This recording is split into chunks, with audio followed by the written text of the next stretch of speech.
तो देखो सबसे पहला जो यहाँ पर हम पॉइंट डिस्कस करेंगे कि कार्बन इतने ज्यादा कंपाउंड क्यों बना रहा है। तो इसके लिए इसकी दो प्रॉपर्टी रेस्पॉन्सिबल मानी गई।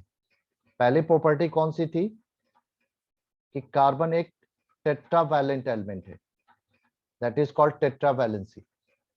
और दूसरा प्रॉपर्टी जो था जिसके वजह से ये कंपाउंड बनाता है, दैट इज कैटिनेशन। ये दो प्रॉपर्टी है जिसकी वजह से यह कार्बन इतने ज्यादा कंपाउंड बनाता है। So this are two characteristic of the carbon which are responsible for formation of such a large number of compounds कि we have to form a separate branch of chemistry for them। Tetravalency क्या होती है कि carbon की valency 4 है, valency of carbon is 4। It means कि carbon can form 4 covalent bond.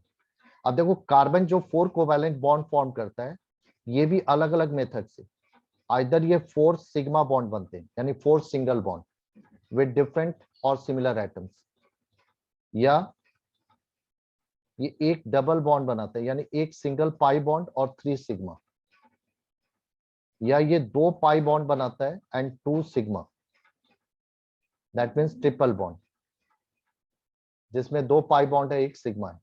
तो carbon की टेट्रावैलेंसी जो होती है वो 3 वे में अकॉम्प्लिश होती है, यानी कार्बन अपने 4 कोवैलेंट बॉन्ड ये 3 मेथड से फॉर्म करता है। तो टेट्रावैलेंस होना, this is one of the reason for the formation of large number of compound. और सेकेंड जो था कैटिनेशन।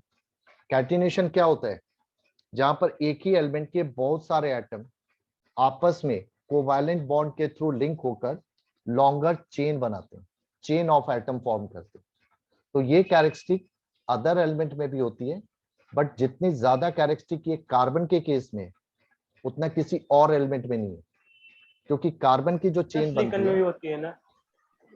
हाँ बेटा, सिलिकॉन में भी होती है ना सर कैटिनेशन के साथ थोड़ा सा? हाँ कैटिनेशन और भी एलिमेंट में होती है, बट कार्बन में कैटिनेशन की टेंडेंसी सबसे ज्यादा है।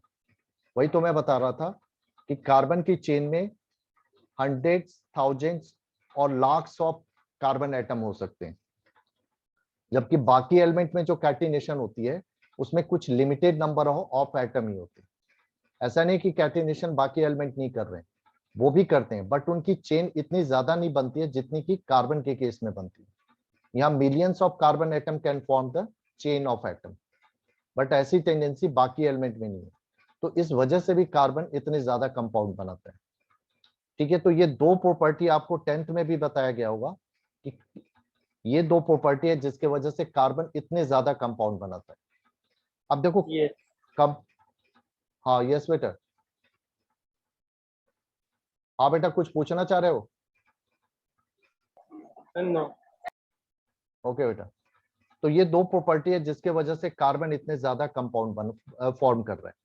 ठीक है, अब यहाँ पर देखो, नॉर्मली हमने आपने क्या कहा कि कार्बन के कंपाउंड को हम ऑर्गेनिक कंपाउंड कहते हैं, और उसका रीजन हमने क्या दिया कि बिकॉज ये compound initially isolated from the living organism, either plant और एनिमल्स, इसलिए इनका नाम पड़ा ऑर्गेनिक।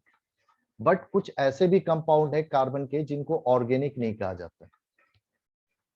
ठीक है, सो यहां पर देखो, all compounds of carbon, all compounds of carbon are organic compound।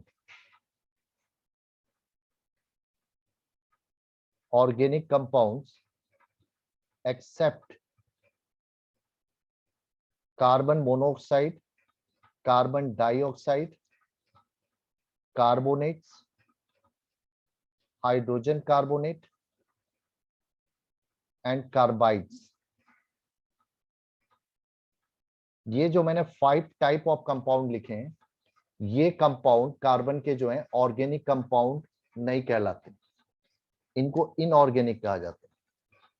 हालांकि ये भी कंपाउंड ऑफ कार्बन ही है, बट इन कंपाउंड को ऑर्गेनिक नहीं इनऑर्गेनिक माना जाता है। तो इनकी स्टडी जो होती है वह इनऑर्गेनिक केमिस्ट्री में होती है। तो इसका रीजन क्या है? इसका रीजन ये है कि ये कंपाउंड जो है अर्थ के क्रस्ट में या एयर में एग्जिस्ट करते हैं। इट मींस कि इनको आइसोलेट करने के लिए हमें लिविंग ऑर्गेनिज्म की जरूरत नहीं थी। तो इसीलिए इन कंपाउंड को ऑर्गेनिक कंपाउंड की कैटेगरी से बाहर रखा गया। तो ये ध्यान रखना कि कार्बन के सभी कंपाउंड ऑर्गेनिक है except this compounds. Carbon, carbon dioxide, carbonates, hydrogen carbonates या बाइकार्बोनेट्स एंड कार्बाइड्स, इनको छोड़कर बाकी जितने भी कंपाउंड होंगे कार्बन के, वह सभी आपके ऑर्गेनिक कंपाउंड है। यस बेटा, क्लियर है?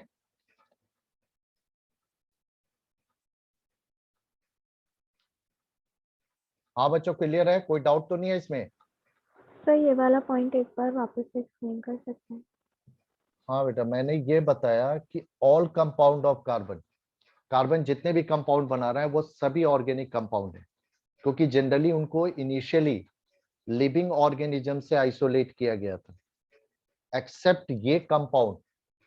क्योंकि देखो ऑर्गेनिक वर्ड किस बेसिस पर आया था?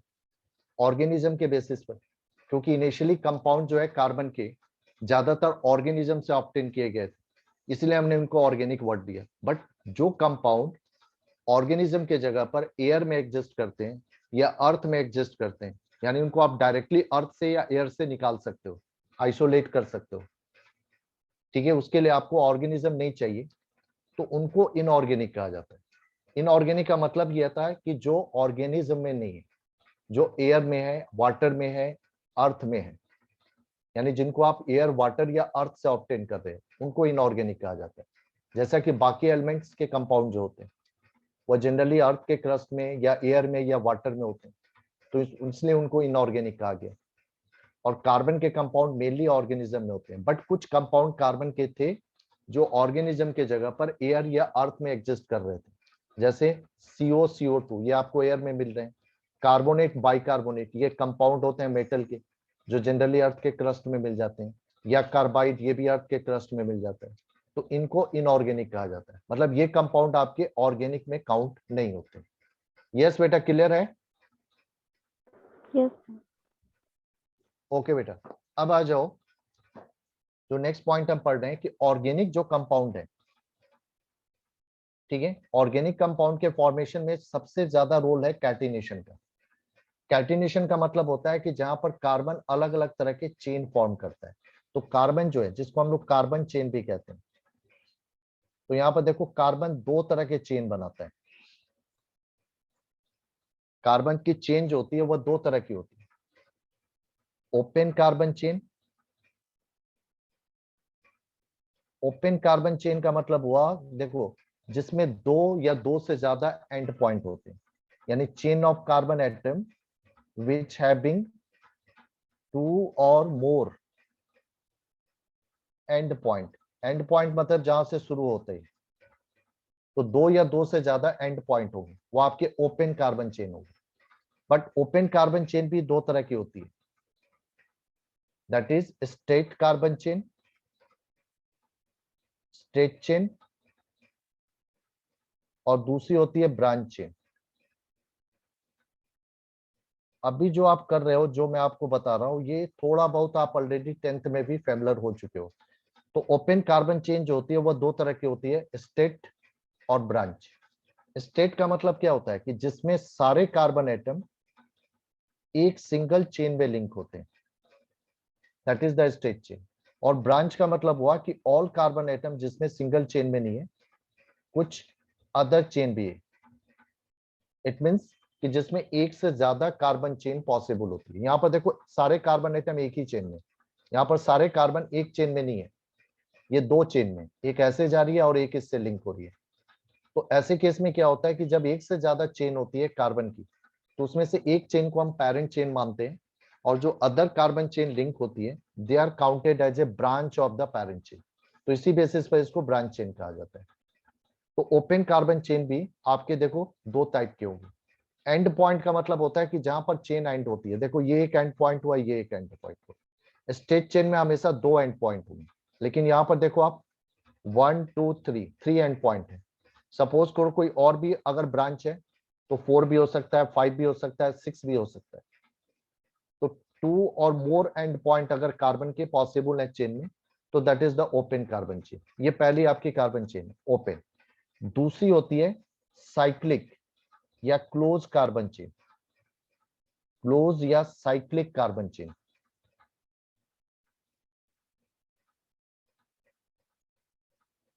देखो क्लोज या साइक्लिक कार्बन चेन का मीनिंग हुआ कि which having no end point, जिस चेन में एंड पॉइंट नहीं होता है,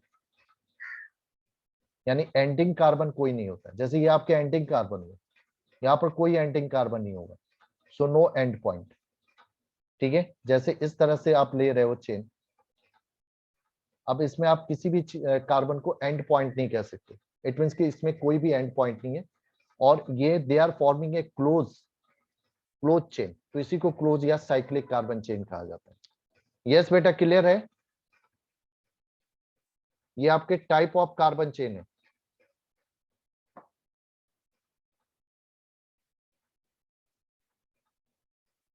हाँ बेटा, कोई डाउट है तो बोलो। अर्णव, क्लियर है बेटा? ये सर एक डाउट है क्या बताओ? सर, क्लोज और साइक्लिक कार्बन चेन में कोई एंड पॉइंट क्यों नहीं है? इसके 4 वर्टिसेस, इसके एंड पॉइंट नहीं मान सकता मैं? नहीं, एंड पॉइंट का मतलब जहां पर आपकी चेन एंड हो गई। आप देखो ना, कंटिन्यूटी में आप जा रहे हो ना, एंड कैसे? जैसे आप देखो इसके आगे कोई और कार्बन नहीं है पॉसिबल है, तो ये एंड कहलाएगा ना। लेकिन इसको एंड नहीं कह सकते क्योंकि इसमें आगे भी कार्बन है, पीछे भी कार्बन है, तो यहाँ पर एंड कैसे कहोगे बेटा? इसके इस तरफ आगे भी फर्दर कार्बन है, पीछे भी कार्बन है, तो ये एंड नहीं माना जाएगा ना। क्लोज का मतलब क्या होता है कि जिसमें कोई एंडिंग पॉइंट नहीं होता है। ओपन मतलब कि जहां पर एंडिंग पॉइंट होगा, जिसमें फर्दर आगे और बॉन्ड नहीं बनेंगे। यहाँ पर सर तो अगर कहीं सर पर भी कार्बन देखो से आप, दूसरे एटम के साथ सर कंबाइन हो जाए तब, यानी एंडिंग पॉइंट तो तब रहेगा ना? कैसे? नहीं, कार्बन के रेफरेंस सर में लिया जा रहा है ना बेटा, कार्बन यस, के रेफरेंस में। अच्छा। कार्बन का फर्दर किसी कार्बन से अगर लिंक नहीं हो रहा है तो वह एंड हो गया। अब ये किसी और से कंबाइंड होगा, उससे नहीं लेना है। कार्बन का कार्बन से नहीं एंडिंग माने बॉन्डिंग नहीं होना चाहिए। अगर कार्बन फर्दर किसी और कार्बन से लिंक नहीं हो रहा है तो मतलब ये एंड हो गया। अगर ये फर्दर कार्बन से लिंक हो रहा है तो मतलब ये एंड नहीं है, क्योंकि आप कार्बन की चेन को ले रहे हो ना, कार्बन एटम की। क्लियर है बेटा? यस। और कोई डाउट तो नहीं है इसमें?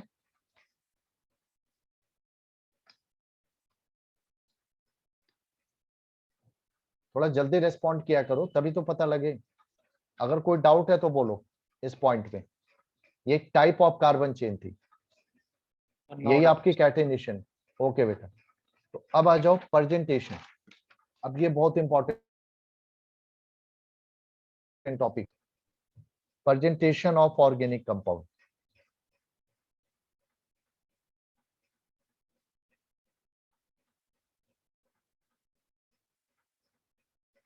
कंपाउंड का प्रेजेंटेशन आप कैसे करते हो? केमिस्ट्री में कंपाउंड का प्रेजेंटेशन के लिए आप क्या यूज करते हो? एनीवन? इतना तो पता होगा बेटा कि how we represent the compound. Sir electron dot structure का यूज करते हैं।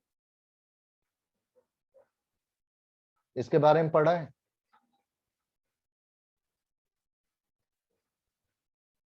क्या लिखा है मैंने बेटा? फॉर्मूला। फॉर्मूला के बारे में पढ़ा है ना? फॉर्मूला क्या है? प्रेजेंटेशन ऑफ कंपाउंड है। जैसे हमें वाटर को रिप्रेजेंट करना होता है तो आप क्या लिखते हो? H2O। तो H2O क्या है? वाटर का फॉर्मूला है ना। तो कंपाउंड का प्रेजेंटेशन आप फॉर्मूला से करते हो। केमिस्ट्री में किसी भी कंपाउंड का प्रेजेंटेशन आप कैसे करते हो? उस कंपाउंड के मॉलिक्यूलर फॉर्मूला से। तो फॉर्मूला क्या है? Formula is the way of presentation of the compound. अब फॉर्मूला, जैसे ये वाटर को आपने रिप्रेजेंट किया H2O से, तो H2O क्या है? वाटर का फॉर्मूला है। तो formula is a presentation of the compound. अब फॉर्मूले भी तो होते हैं, कई तरह के होते हैं। हालांकि फर्स्ट चैप्टर में आपने पढ़ा था कि 2 तरह के फॉर्मूला बनते हैं, एक केमिकल और दूसरा मॉलिक्यूलर।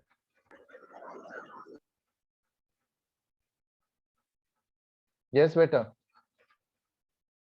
सो देखो, फॉर्मूला से प्रेजेंटेशन होता है, बट बेसिकली फॉर्मूले 2 तरह के होते हैं। एक होता है मॉलिक्यूलर फॉर्मूला,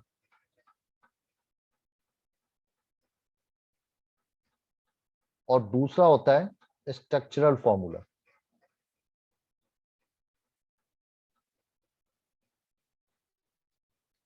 दो टाइप के फॉर्मूला होते हैं, मॉलिक्यूलर और स्ट्रक्चरल। ये जो मैंने वाटर का लिखा है ये मॉलिक्यूलर फॉर्मूला हुआ। मॉलिक्यूलर फॉर्मूला में क्या होता है कि you are just representing the atoms along with their number as a subscript which are forming the molecule of the compound।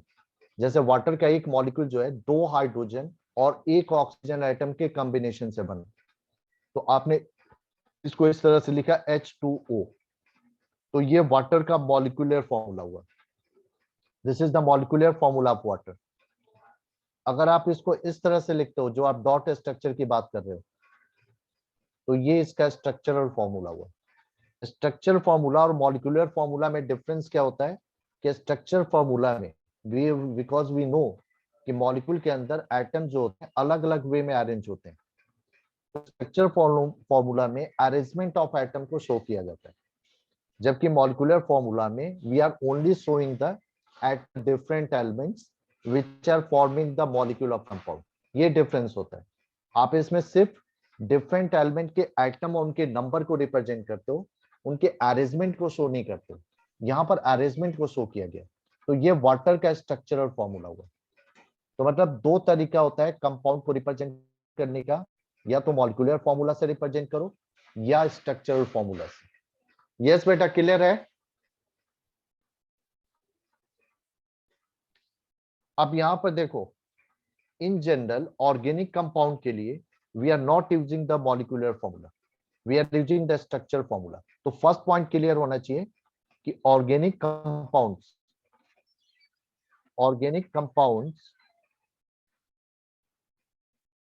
are represented by structural formula।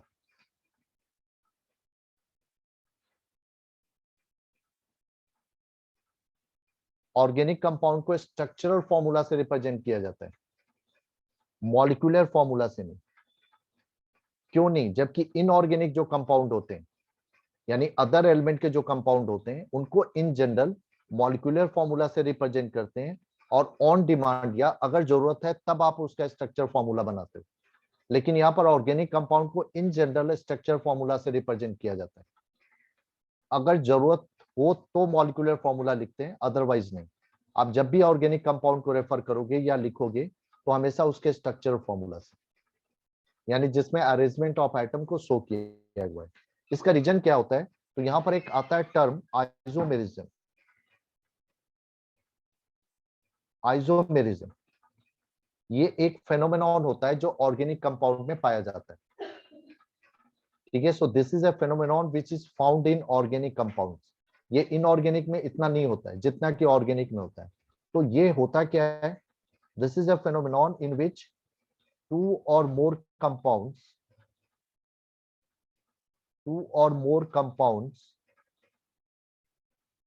having same molecular formula,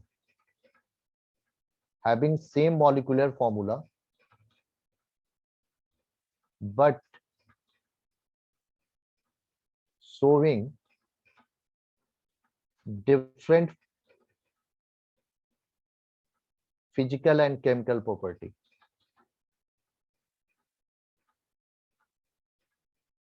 different physical and chemical property as they have different structure। Structure का मतलब क्या होता है? Arrangement of atoms.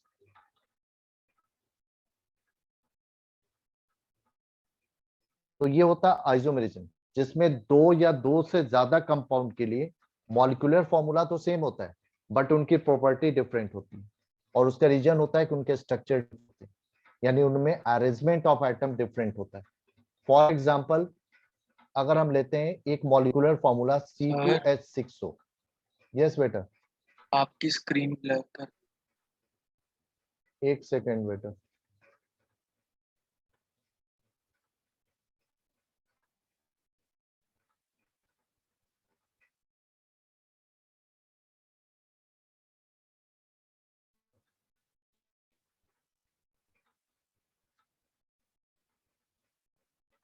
अब clear है? Sir अभी आपकी video नहीं दिख एक रही, सेकंड, अब देखिए सर, अब देखिए वीडियो नहीं आ रही है? सर, अब दिखी। हाँ बेटा, किसी और को प्रॉब्लम हो रही है वीडियो में या ऑडियो से?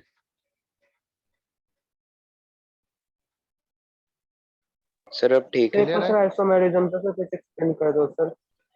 हाँ, आइसोमेरिज्म बता रहा था मैं कि क्यों नहीं ऑर्गेनिक कंपाउंड को हम मॉलिक्यूलर फॉर्मूला से रिप्रेजेंट करते हैं। उसका रीजन होता है कि organic compound have the isomerism. Isomerism का मतलब होता है कि जिसमें दो या दो से ज्यादा कंपाउंड के लिए सेम मॉलिक्यूलर फॉर्मूला होगा बट उनकी प्रॉपर्टी डिफरेंट होगी। और उसका रीजन क्या होगा कि उनके स्ट्रक्चर डिफरेंट होगी। देखो, स्ट्रक्चर का मतलब क्या होता है? Arrangement of the atom. जैसे ऊपर आपने देखा वाटर के अंदर, वाटर का ये स्ट्रक्चर फॉर्मूला है, इसमें दो हाइड्रोजन और एक ऑक्सीजन को इस तरह से अरेंज किया हुआ है। यही अरेंजमेंट जो होती है इसी को स्ट्रक्चर कहा जाता है। तो ऑर्गेनिक कंपाउंड में ऐसा बहुत से होते हैं कि जहां पर दो या दो से ज्यादा कंपाउंड के लिए उनके मॉलिक्यूलर फॉर्मूला सेम होते हैं बट उनकी प्रॉपर्टी डिफरेंट होती है क्योंकि उनका स्ट्रक्चर अलग होता है। तो अगर आप मॉलिक्यूलर फॉर्मूला से रिप्रेजेंट करोगे तो it may be confusion for them, क्योंकि वहां ये नहीं पता चलेगा कि ये कंपाउंड 1 है या कंपाउंड 2 है। बट इनऑर्गेनिक में ऐसा बहुत कम होता है पर बहुत ही लिमिटेड नंबर ऑफ कंपाउंड में होता है। बट ऑर्गेनिक में है कि सभी कंपाउंड में जनरली आइसोमेरिज्म मिलता है। यानी वहां पर ऐसा हो सकता है कि जो एक फॉर्मूला आप ले रहे हो उससे दो या दो से ज्यादा कंपाउंड रिप्रेजेंट हो सके। फॉर एग्जाम्पल वही मैं दे रहा हूं, ये देखो C2H6O है, ये एक मॉलिक्यूलर फॉर्मूला लिखा हुआ है। इससे दो कंपाउंड जो है रिप्रेजेंट होते हैं। एक कंपाउंड होता है C2H5OH, ये मैं स्ट्रक्चर फॉर्मूला लिख रहा हूं, इसको कहा जाता है इथाइल अल्कोहल। और दूसरा होता है CH3OCH3, dimethyl ether, dimethyl ether. अब इन दोनों के लिए मॉलिक्यूलर फॉर्मूला सेम है बट ये दो अलग अलग कंपाउंड है, दो अलग अलग कंपाउंड है जिनकी प्रॉपर्टी डिफरेंट है, जिनका स्ट्रक्चर डिफरेंट है। तो अगर आप सिर्फ फॉर्मूला लिखोगे तो किसी के लिए भी कंफ्यूजन होगा कि आपने इस फॉर्मूला से इथाइल अल्कोहल को रिप्रेजेंट किया है या डाइमिथाइल ईथर को रिप्रेजेंट किया है। यही होता है आइसोमेरिज्म, जो कि ऑर्गेनिक कंपाउंड में मैक्सिमम मिलता है। यस बेटा, क्लियर है? आ गया समझ में?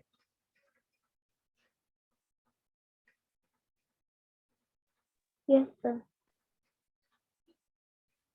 अरे बेटा रिस्पॉन्ड करो, ऑडिबल नहीं हो रही है क्या sound? Yes sir. Yes sir. Yes sir. Okay बेटा, तो देखो ये इवेंट होता है इसी के यहाँ पर स्ट्रक्चर फॉर्मूला हम यूज करते हैं, यानी कंपाउंड को रिप्रेजेंट करने के लिए। अब देखो स्ट्रक्चर फॉर्मूला भी दो तरह के बनते हैं। जो आप स्ट्रक्चरल फॉर्मूला लिख रहे हो तो ये स्ट्रक्चर फॉर्मूला भी दो तरह के बनते हैं। एक होता है आपका to dimension structural formula,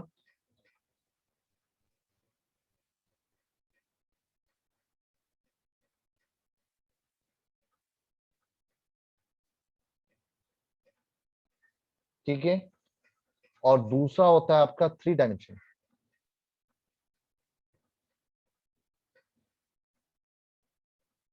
dimensional structural formula.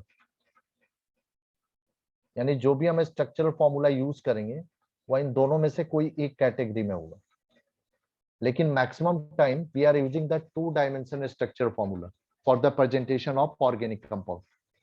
ठीक है, थ्री डायमेंशन हम रेयर केस में या बहुत कम केसेस में यूज करते हैं। उसका एक रीजन भी है। हालांकि देखो मॉलिक्यूल आपने पढ़ा अभी जस्ट बॉन्डिंग में कि ऑल द कोवैलेंट कंपाउंड्स या covalent molecule have a definite geometry. उसका रीजन क्या था कि because covalent bonds in case of polyatomic molecule जिसमें एक से ज्यादा कोवैलेंट बॉन्ड होते हैं तो वह सेंट्रल एटम के सराउंडिंग में क्या होते हैं, स्पेसिफिक डायरेक्शन में ओरिएंटेड होते हैं। तो इससे मॉलिक्यूल की एक फिक्स ज्योमेट्री बनती है और आपने उस ज्योमेट्री को ड्रॉ करके भी देखा था, बट आपने जो ड्रॉ किया हुआ पेपर पर ड्रॉ किया है। ठीक है, एक तरह से वो 3 डायमेंशन प्रेजेंटेशन है, प्रोजेक्शन जिसको कह सकते हो आप। एक्चुअल में आपने शेप जो है, क्योंकि मॉलिक्यूल तो आपका 3D है, अब 3D मॉलिक्यूल को 2D पेपर पर कैसे रिप्रेजेंट करें, तो प्रोजेक्ट किया जाता है। तो उसके प्रोजेक्शन के लिए अलग अलग फॉर्मूले भी हम अप्लाई करते हैं। बेसिक यहाँ पॉइंट पे है कि आपका स्ट्रक्चर फॉर्मूला 2 टाइप के होगा और 3। तो 2 डायमेंशन जब आप स्ट्रक्चर फॉर्मूला लेते हो तो आप उसमें सिर्फ अरेंजमेंट ऑफ आइटम शो करते हो, यानी कौन सा आइटम किसके साथ बॉन्ड बना रहा है, सिर्फ यही शो करते हो। आप मॉलिक्यूल के शेप को या ज्योमेट्री को प्रेजेंट नहीं करते हो। जो याद करो, जो हमने बॉन्डिंग में सबसे पहले देखा था डॉट स्ट्रक्चर, कि डॉट स्ट्रक्चर सिर्फ बॉन्ड को रिप्रेजेंट कर रहा है बट मॉलिक्यूल के शेप को रिप्रेजेंट नहीं कर रहा है। तो उसको फिर मॉडिफाई किया गया वीएस एपीआर थ्योरी से, जिसमें मॉलिक्यूल के बॉन्ड के साथ साथ उसके शेप को भी रिप्रेजेंट किया गया।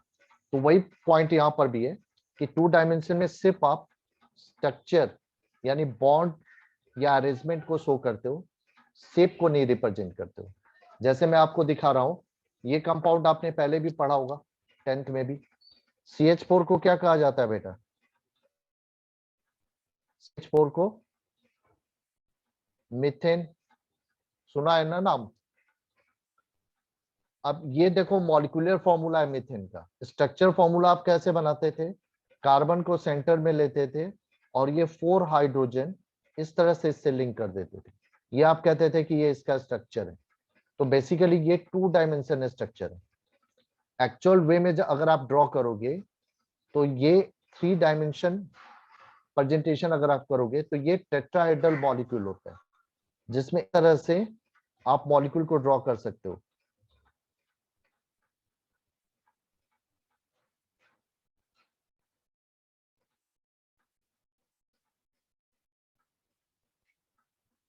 तो ये देखो एक 3 डायमेंशन ये हमने बनाया है, ये आपका 3D प्रेजेंटेशन हुआ और ये आपका 2D है। क्योंकि ये थोड़ा सा कॉम्प्लिकेटेड होता है और इस तरह का शेप ऑलवेज ड्रॉ करना पॉसिबल नहीं होता है या डिफिकल्ट होता है, तो मेनली जो प्रेजेंटेशन हम करते हैं वो 2D से। अब क्लियर है बेटा?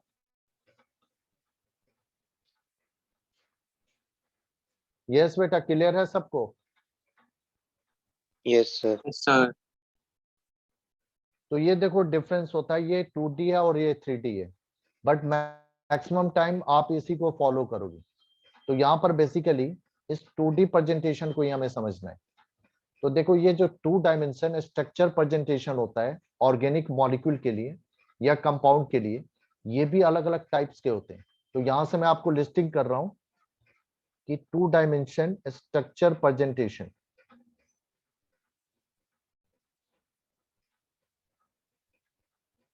या 2 डायमेंशन स्ट्रक्चर फॉर्मूला, एक ही बात हुआ। ये आपके 4 टाइप के होते हैं। फर्स्ट होता है डैश फॉर्मूला, दूसरा होता है आपका condense formula,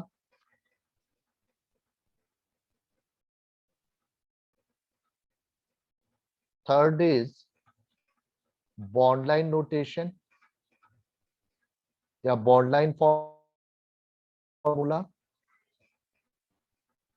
and the fourth is polygon formula.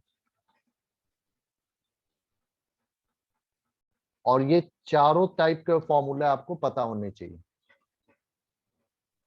तो इट मीन्स कि ऑर्गेनिक मॉलिक्यूल का प्रेजेंटेशन के लिए आप जो 2 डायमेंशन स्ट्रक्चर फॉर्मूला यूज करोगे वह इनमें से कोई एक टाइप होगा, या तो वह डैश फॉर्मूला होगा, या वह कंडेंस फॉर्मूला होगा, या वो बॉन्ड लाइन फॉर्मूला होगा, या वो पॉलीगन फॉर्मूला होगा।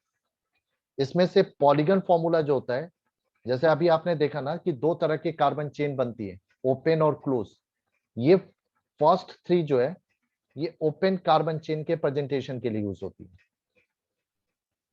और जो लास्ट है यानी ओपन कार्बन चेन कंटेन करने वाले कंपाउंड का प्रेजेंटेशन आइदर आप डैश से, कंडेंस से या बॉन्ड लाइन से करते हो, और ये यूज होता है क्लोज चेन या साइक्लिक कार्बन चेन के केस में।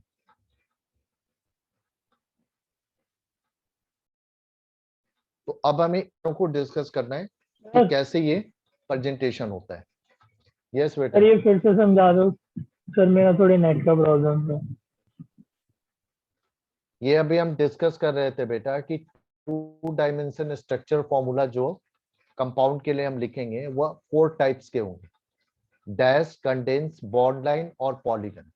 इसमें से फर्स्ट 3 जो है वो ओपन कार्बन चेन के लिए यूज होते हैं और लास्ट वाला जो होता है वो क्लोज या साइक्लिक कार्बन चेन के लिए यूज किया जाता है। तो इतना ही किया हमने, क्योंकि ऊपर हमने देखा कि 2 तरह के स्ट्रक्चर फॉर्मूला बनेंगे, 2 डायमेंशन और 3 dimension, but we are using 2 dimension only. 3 dimension अब रेयरली यूज करेंगे और ये अलग अलग चैप्टर में आपको मिलेंगे कि किस तरह से 3 डायमेंशन प्रेजेंटेशन करना है, but most of the time you are using 2 dimension formula. तो अब 2 डायमेंशन फॉर्मूला ये 4 टाइप के होंगे, dash, condense, bond line and polygon. तो अब इनको हम 1 बाय 1 देखें कि किस तरह से हम प्रेजेंटेशन करते हैं, डैश में, कंडेंस में, बॉन्ड लाइन में या पॉलीगन में। ठीक है, तो स्टार्ट करने से पहले मैं ब्रेक कर दे रहा हूं ताकि क्लास फिर कंटिन्यूअस चले। ओके बेटा, स्टॉप कर दो रिकॉर्डिंग बेटा, आ रही है।